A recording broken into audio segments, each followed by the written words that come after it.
हरे कृष्ण। आप सभी भक्तों का स्वागत है आज के सत्र में। हम पढ़ रहे हैं ग्रंथ श्री भक्ति रसामृत सिंधु।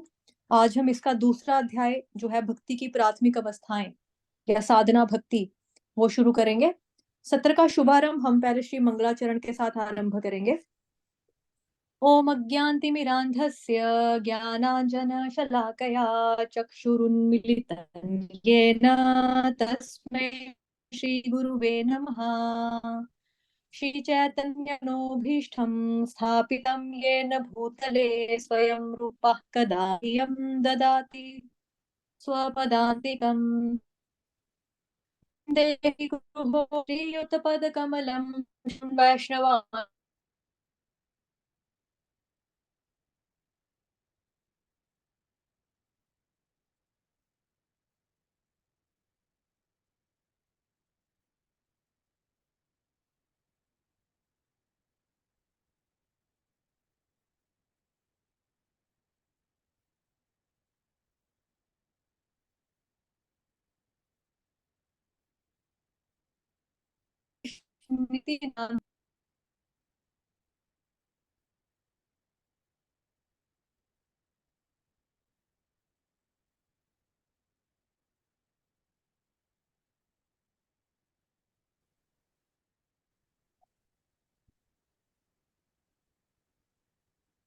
नमो महावदन्याय कृष्ण प्रेम प्रदायते कृष्णाय कृष्ण चैतन्य नामने गोत्विषे नमः।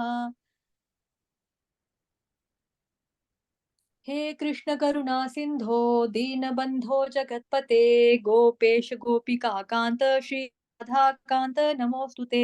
तप्त कांचन गौरांगी श्री राधे वृंदावनेश्वरी वृषभानुसुते देवी प्रणमामि हरिप्रिये। वाञ्छाकल्पतरुभ्यश्च कृपा सिन्धुभयेव च पतितानां पावनेभ्यो वैष्णवेभ्यो नमो नमः। जय श्री कृष्ण चैतन्य प्रभु नित्यानंद श्री अद्वैत गदाधर श्रीवासादि गौर भक्त वृंद। हरे कृष्ण कृष्ण कृष्ण हरे हरे हरे राम राम राम हरे हरे। हरे कृष्ण कृष्ण कृष्ण हरे हरे हरे राम राम राम हरे हरे। हरे कृष्ण कृष्ण कृष्ण हरे हरे हरे राम राम राम हरे हरे। हरे कृष्ण। आप सभी भक्तजनों का स्वागत है आज के सत्र में। हम पढ़ रहे हैं ग्रंथ श्री भक्ति रसामृत सिंधु। तो मेरे पीछे रिपीट करेंगे। मैं सबको अनम्यूट कर देती हूँ पहले।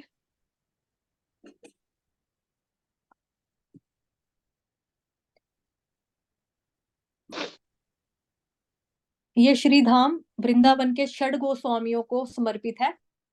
नाना शास्त्र विचारणैक निपुनो सद्धर्म संस्थापको नाना शास्त्र विचारको निपुणो सर्व संस्थापको लोकानां हितकारिणो त्रिभुवने मान्यो शरण्याकरो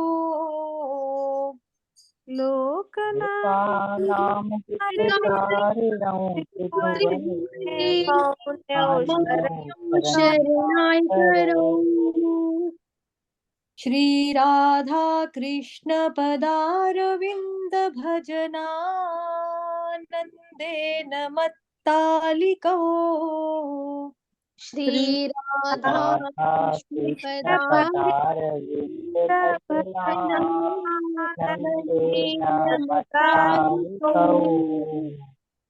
वंदे रूप सन्नाथ रघुयुगौ श्रीजीव गोपालको वंदे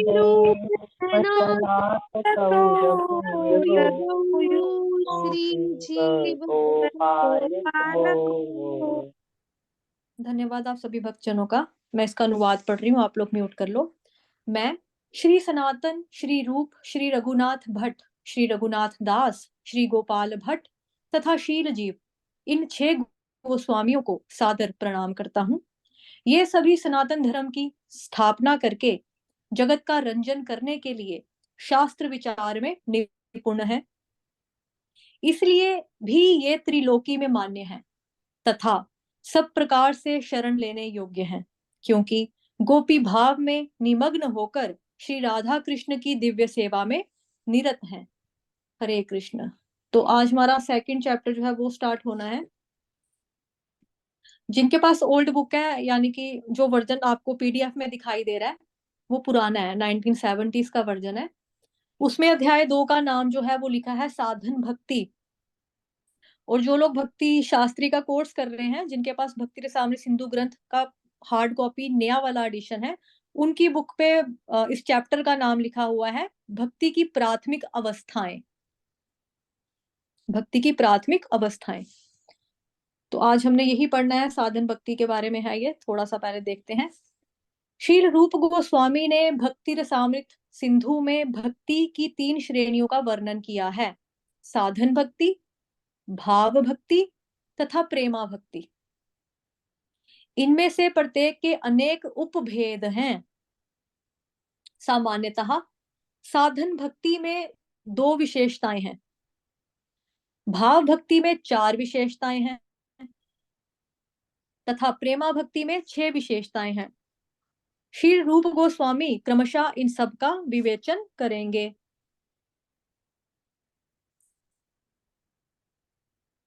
तो हम थोड़ा सा स्क्रीन पे जाते हैं अपनी स्लाइड की तरफ।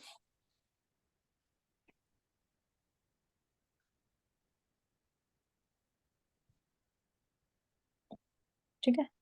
तो भक्ति रसामृत सिंधु का दूसरा अध्याय का नाम क्या है? पुरानी बुक के हिसाब से साधना भक्ति, नई बुक के हिसाब से नाम है भक्ति की प्राथमिक अवस्थाएं। और जो डेफिनेशन है वो यहाँ पर दी है भक्ति की, कि भक्ति के कितने प्रकार होते हैं। तो नेक्टर ऑफ डिवोशन इस बुक का इंग्लिश में नाम है, नेक्टर ऑफ डिवोशन भक्ति रसामृत सिंधु। उसका जो पहले भाग का दूसरे अध्याय का जो पहला श्लोक है वो इस तरह से है, सा भक्ति ही साधनम भावः प्रेमा चेति त्रिदो धिता। ठीक, सा भक्ति ही साधनम भावः प्रेमा चेति त्रिधोदिता। भक्ति 3 प्रकार की होती है। भक्ति 3 प्रकार की होती है, साधना, भाव और प्रेम। साधना, भाव और प्रेम। तो भक्ति 3 प्रकार की बताई है जो अभी तक हमने पढ़ा। उसी को डायग्रामेटिकली थोड़ा सा हम देख लेते हैं। यहाँ पे जो हमने देखा ये डेफिनेशन है, परिभाषा है, जो संस्कृत भाषा में भी दी है, हिंदी में भी इसका अनुवाद बता दिया। अब यहाँ पे हम देख रहे हैं थोड़ा पिक्टोरियल फॉर्म में भक्ति की 3 कोटियां। पहला है साधना भक्ति, दूसरा है भाव भक्ति, तीसरा है प्रेमा भक्ति। और ये जो है ये वही है जो हमने पढ़ा था ना, शुद्ध भक्ति के लक्षण, यानी कि फर्स्ट अध्याय में जो हमने पढ़ा था शुद्ध भक्ति के 6 लक्षण, क्लेश अग्नि शुभदा, सादा सांद्रानंद विशेषात्मा, सुदुर्लभा, मोक्ष लघुता, श्री कृष्णा आकर्षणी। तो पहले 2 वाले जो पॉइंट्स है क्लेश अग्नि और शुभदा, ये आते हैं साधन भक्ति के अंतर्गत। जो अन्य 2 हैं वो भाव भक्ति में तो आ रहे हैं, लेकिन ये 4 आ रहे हैं भाव भक्ति के अंदर। मतलब कि क्लेश अग्नि और शुभदा जो है वो साधना भक्ति भाव भक्ति दोनों में आ जाएगा। अगर भाव भक्ति जहां पे होगा तो वहां पे क्लेश अग्नि शुभदा सांद्रानंद विशेषात्मा सुदुर्लभा ये यहाँ तक आएंगे। और जो प्रेमा भक्ति है, प्रेमा भक्ति में खास तौर पे ये 2 तो आएंगे, मोक्ष लघुता और श्री कृष्ण आकर्षणी, लेकिन इनके साथ साथ बाकी वाले भी आएंगे। अब देखो यहाँ पे एरो भी उसी हिसाब से लिखा है ना, यहाँ पे 2, यहाँ पे 4, यहाँ पे पूरे 6। ये प्रेमा भक्ति सबको कवर करता है, सभी आते हैं इसमें, इसके अंतर्गत सभी आते हैं। ठीक है। तो अभी हम पढ़ेंगे, वापस अपनी बुक पे जाएंगे। जो भी पहला पैरा पढ़ा वो मैंने समझा दिया आपको। इस संदर्भ में श्री रूप गोस्वामी जो कि इस बुक के रचनाकार हैं, जिन्होंने ये ग्रंथ लिखा है, ठीक है, वो कहते हैं, क्या कहते हैं कि कृष्ण भावना अथवा भक्ति योग के पात्रों का उनकी अपनी अपनी रुचि के अनुसार वर्गीकरण किया जा सकता है। उनका कथन है कि भक्ति का साधन पूर्व जन्म से अनुपूर्वी रूप में निरंतर चला आता है भक्ति से कुछ ना कुछ पूर्व संबंध के बिना कोई भी मनुष्य भक्ति मार्ग में प्रवेश नहीं कर सकता। ओके, अभी यहाँ पर क्या बताया जा रहा है, जिनके पास हार्ड कॉपी है बुक की वो हाईलाइट करेंगे इस शब्द को, यहां से यहां तक। भक्ति का साधन पूर्व जन्म से अनुपूर्वी रूप में निरंतर चला आता है, यहां से लेके यहां तक आपने हाईलाइट करना है, इधर तक, ठीक है, यहां तक निशानी लगा लो। भक्ति से कुछ ना कुछ पूर्व संबंध के बिना कोई भी मनुष्य भक्ति मार्ग में प्रवेश नहीं कर सकता। एग्जाम्पल दिया है यहाँ पे, कोई इस जीवन में भक्ति का थोड़ा सा साधन करता है, उसका साधन पूर्ण चाहे ना हो, परंतु जितना साधन किया है वह नष्ट नहीं होगा। तो भक्ति के बारे में क्या बताया जा रहा है कि कॉन्टिन्यूसली चलने वाला प्रोसेस है, या फिर भक्ति जो होती है वो कैरी फॉरवर्ड होती है, आसान भाषा में शब्द का इस्तेमाल करो तो कैरी फॉरवर्ड होती है, ठीक है। समझाएं, इसके बारे में भी समझेंगे अभी। उसका साधन पूर्ण चाहे ना हो, परंतु जितना साधन किया है उतना नष्ट नहीं होगा। तो भक्ति जो है वो कभी भी नष्ट नहीं होती है। आपने इस जन्म तक जितनी भी भक्ति की है, मान लो आपकी मृत्यु हो जाती है, अगला जन्म जो होगा भक्ति वहीं से शुरू होगी जो इस जन्म में जहां से छूटी थी, ये मतलब है। अगले जन्म में वह इससे आगे साधन में लग जाएगा। इस प्रकार भक्ति का साधन निरंतर चलता रहता है, परंतु यदि कोई ऐसा पूर्व क्रम ना हो और कोई अकस्मात शुद्ध भक्त के उपदेश में रुचि लेने लगे तो उसे अंगीकार किया जा सकता है। दूसरी निशानी यहां से लगाएंगे जो भक्ति शास्त्री का कोर्स कर रहे हैं, शुद्ध भक्त के उपदेश में रुचि लेने लगे, शुद्ध भक्त के उपदेश में रुचि, यहां तक लिखो, इसको अंडरलाइन लगा दो यहां तक, ठीक है। वह भी भक्ति में उन्नति कर सकता है, चाहे जो हो, जिनकी भगवत गीता और श्रीमद् भागवत आदि ग्रंथों को समझने में स्वाभाविक रुचि है। केवल मनोधर्म और तर्क के परायण रहने वालों की तुलना में उनके लिए भक्ति योग सुगम है। तो सुगम मतलब इजी प्रोसेस है, इजी गोइंग प्रोसेस है भक्ति योग, एज कंपेयर टू बाकी वाले जो योगाज हैं, कर्म योग, ज्ञान योग, कर्म मिश्रित योग, ज्ञान मिश्रित योग, इन सब से।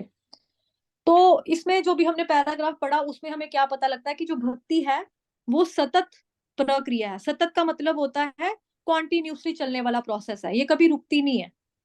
जो आपने, जैसा कि भी हमने पढ़ा कि जो आपने इस जन्म तक किया था, जैसे देखो भौतिक जगत में क्या होता है, जैसे मैंने MA B.Ed किया है, ठीक है, कोई डॉक्टर है आप में से, कोई इंजीनियर होगा, जितनी भी पढ़ाई हम लोगों ने की है, तो आज हमारी डेथ होती है, कल हमारा कहीं और जन्म होगा, तो मैं किसी को ये नहीं बोल सकती ना मैं नहीं जाऊंगी स्कूल में, मैंने तो B.Ed किया है, मैंने तो MA पढ़ा हुआ है, मैं तो PhD हूँ, मैं तो डॉक्टर हूँ, मैं तो इंजीनियर हूँ, मैं प्रधानमंत्री थी, मेरे को सारा कुछ आता था, देश चलाती थी मैं क्यों पढ़ूं, स्कूल जाऊं। लेकिन ऐसा नहीं होगा ना, हमें कुछ भी याद नहीं होता।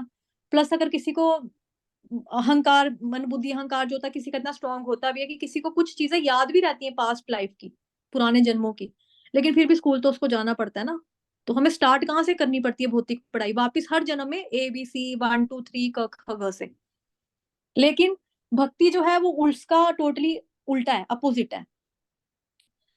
हमारी आज मृत्यु होती है, कल भगवान हमें वापस जन्म देंगे तो चांस हमारा वहीं से शुरू हो जाएगा जहां से भक्ति छूटी थी।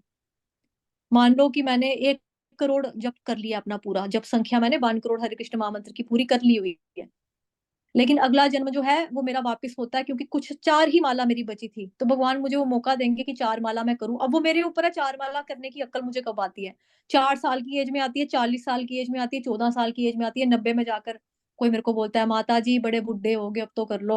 तो हो सकता है वो 4 माला करने के लिए मैं 90 साल और वेस्ट कर दूं, है ना। लेकिन शुरू वहीं से होगी, जो मेरी 4 माला बची थी उतना ही मैं करूंगी। वो भगवान ने अगर मुझे भगवत धाम में बुलाना है कि हाँ भाई इसकी 4 माला ही रहती है, इसके बाद इस बच्चे ने मेरे पास वापस ही आना है, तो भगवान मुझे वो मौका पूरा पूरा देते हैं हमें। तो यहाँ पे क्या बताया है, भक्ति सतत प्रक्रिया है। तो श्रीमद् भगवत गीता का ये आपके सामने जो श्लोक है यहाँ पर है लिखा हुआ। तो अथवा योगिनामेव कुले भवति धीमता एतद्धि दुर्लभतरम लोके जन्म यदीदृशम।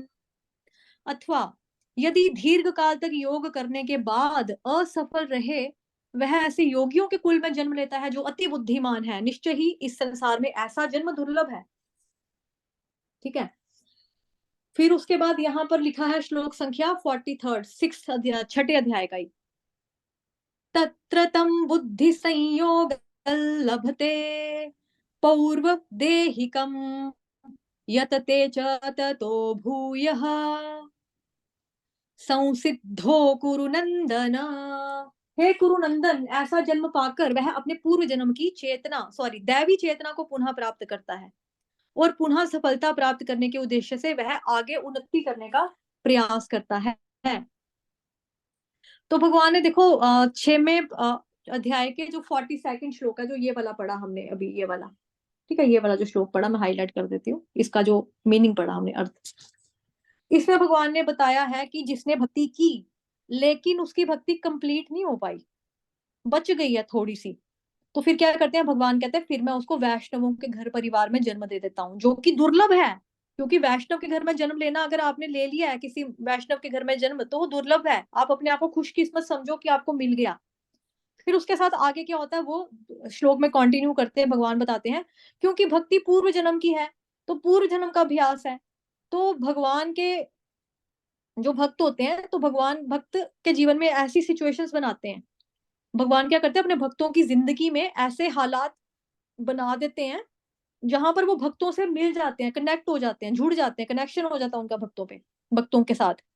घर पर अगर भक्त होंगे या भक्तों का परिवार होगा, तो वो खुद सिखाएगा अपने बच्चों को भक्ति करना, है ना। जैसे हमारे जो मम्मी पापा होते हैं हमें संस्कार देते हैं, हमें पता है कि हाँ हम सनातनी लोग हैं, हमें रोज भगवत गीता पढ़नी चाहिए, रामायण हमारे घर में होनी चाहिए, हमें गंगा जल चाहिए होता है, तुलसी की पूजा हमारे होती है। तो हम ये कल्चर, ये जो है अपना रीति रिवाज कह लो या धर्म कह लो, धार्मिक क्रियाएं कह लो या भक्ति कह लो, ये हम अपने घर से सीख सकते हैं अगर हमारे मम्मी पापा भक्त हैं तो। अगर नहीं है तो कोई, मान लो कि भगवान ये भी कहते हैं कि उसको मैं उच्च कुल में जन्म देता हूँ, कि मतलब मानो किसी, ठीक है भक्त तो नहीं था या थोड़ी बहुत कभी कभार भक्ति कर देते, लेकिन अमीर बहुत है, पैसे के रिच हैं वो लोग, धनवान है, लेकिन परिवार भक्त नहीं है उनका, या फिर थोड़ी मती भक्ति करते हैं उसके घर में, मतलब ओकेजनली कर देते हैं, ठीक है। तो भगवान खुद फिर ऐसे लोगों को क्या करता है, ऐसे भक्तों को भगवान खुद कहीं ना कहीं उसको कनेक्ट कर देते हैं किसी भक्त के साथ। वो भगवान जी की हेडेक है, वो भगवान जी की जिम्मेदारी है कि इस बेचारे की इतनी भक्ति छूट गई थी, रह गई थी, अब मेरा जिम्मेदारी बनता है इसके प्रति। चाहे भगवान ने उसको मयूर घर में पैदा कर दिया, चाहे भगवान ने वैष्णव के घर में पैदा कर दिया, लेकिन भगवान का काम है भक्त के साथ जोड़ना आपको। भगवान खुद जोड़ देते हैं, वो खुद देखते हैं कि कैसे रास्ता बनाना है, कौन सा रूट बनाना है, कैसे भगवत धाम में वापस इस बच्चे को मैंने लेकर आना है, कब लेकर आना है, किसके थ्रू लेकर आना है, वो सब भगवान देखते हैं। लेकिन भक्त पूर्व जन्म के बल पर आगे उन्नति करता है। भक्त जो होता है पूर्व जन्म के बल पर आगे उन्नति करता है। तो इसका उदाहरण जो है सबको पता है, बहुत फेमस, श्रीमद् भागवतम में आता है, ठीक है। उदाहरण क्या है, भरत महाराज का। भरत महाराज जो है वो पूरी पृथ्वी के राजा थे, मतलब कि भरा पूरा सुखी खुशहाल फैमिली थी, हैप्पी फैमिली थी उनकी, अच्छी वाइफ थी, बच्चे थे आज्ञाकारी, बच्चों को उन्होंने राजपाट दे दिया, सन्यास लेकर खुद भक्ति करने के लिए चले गए। फिर वहां पर एक हिरनी ने एक बच्चे को जन्म दिया और वो बच्चा पैदा करके मर जाती है। और जो भरत महाराज होते हैं वो हिरने की बच्चे की देखभाल करने लगते हैं, और उसके साथ मतलब कि उसकी देखभाल करते करते, टेक केयर, लुक आफ्टर करते करते ना, उससे इतनी ज्यादा अटैचमेंट उनको हो जाती है। और उस आसक्ति की वजह से भक्ति जो उनकी पूरी होने ही वाली थी, थोड़ी सी ही बाकी रह गई थी। और मृत्यु के समय क्या होता है, हिरने की बच्चे की अंदर उसकी चेतना चली जाती है। जैसे देखो लास्ट फोटो नंबर 4, ये वाला जो लगाया मैंने, ये वाला, ठीक है। यहाँ पे क्या है, प्राण निकल रहे हैं, मृत्यु होने वाली है, लेकिन दिमाग में आ गया, हाय मैं मर जाऊंगा तो इस हिरण के बच्चे का ख्याल कौन रखेगा, इसको कौन देखेगा, ये इसको तो रोटी मैं देता था, इसको खाना पिलाना मैं देखता था, जंगली जानवरों से इसकी रक्षा मैं करता था, ये बेचारा अपने आप को कैसे महफूज रख पाएगा, क्या होगा मेरे मरने के बाद इस बेचारे का, ये तो मर ही जाएगा। तो ऐसी चेतना जो थी उनकी, कृष्ण भावना भावित नहीं थी ना उस समय उनकी जो चेतना थी वो हिरण के अंदर चली जाती है। तो जब हिरण के अंदर चेतना चली गई तो उनको क्या होता है, उनको अगला जन्म हिरण का मिल जाता है। अब हिरण का जब जन्म मिल गया, लेकिन वो पुलस्त आश्रम में पहुंच गए जहां पर उन्होंने पहले भक्ति की हुई थी, उसी वहां उसी जगह पे वो पहुंच जाते हैं। और ऋषि मुनियों से वहां पर क्या करते हैं, हिरण की योनि में ही रहकर फिर वो क्या करते हैं, ऋषि मुनियों से श्रीमद् भागवतम का श्रवण करते हैं, सुनते हैं, कथा सुनते हैं उनकी। और मृत्यु के पश्चात अब तीसरे जन्म में क्या होता है कि उनको ब्राह्मण के कुल में दोबारा जन्म मिलता है, ब्राह्मण परिवार में उनको जन्म हो जाता है। तो जो थोड़ी सी भक्ति उनकी बची थी वो उन्होंने कंप्लीट की और भगवत धाम में वापस चले गए। इन्हीं भरत महाराज के नाम पर ये जो पूरी पृथ्वी है भारतवर्ष के नाम से जो आज जानी जाती है, तो उन्हीं के नाम पे थी भारतवर्ष। ठीक है, तो भगवान बहुत दयालु हैं, बहुत काइंड है। हमें कुछ अगर हो भी गया इस जन्म में तो भगवान आगे भी हमको संभाल लेंगे, बट हमें इस चीज का फायदा नहीं उठाना है कि हम भक्ति ना करें। हमें सिंसियरली ईमानदारी के साथ भक्ति करनी है। ठीक है, तो आज का हमारा लेक्चर इतना ही रखेंगे हम श्री भक्ति रसामृत सिंधु ग्रंथ का। तो अभी आपको दूसरी क्लास स्टार्ट होने वाली है, 12:30 तक मैंने लिया, आधी क्लास माता जी लेंगे। ठीक है, तो इसकी रिकॉर्डिंग मैं बंद कर रही हूँ। हरे कृष्ण।